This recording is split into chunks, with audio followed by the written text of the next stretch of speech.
এই হিসেবে অনাচার অনাসৃষ্টি দেখাচ্ছিস? তুই সব অনাসৃষ্টি অনাচার সংসারে করিস না তো?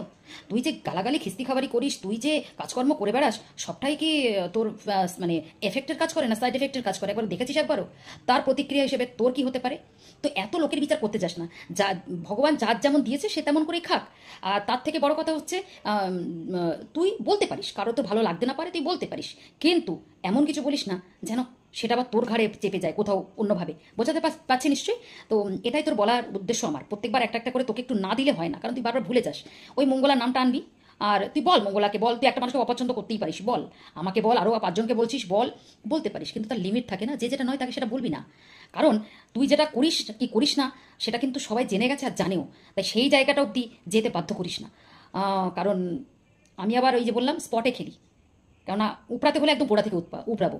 এই ফোন টু ফোন ভাল লাগে না, বুঝতে পেরেছিস?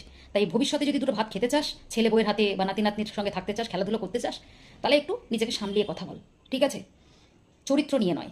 আর পুজো আচ্চা, আর সবাইকে একটা কথা বলতে চাই, এই যে নিয়ম কানুন মঙ্গলা মায়ের আচার, এই যে জিনিসগুলো শেখাতে যায় না যে যারা, কান দেবেন না, কারণ সবার নিয়ম একটা একটা আলাদা থাকে, তাই না? বাঙালির পুজো একরকম, ঘটির পুজো একরকম, আর সবার একটা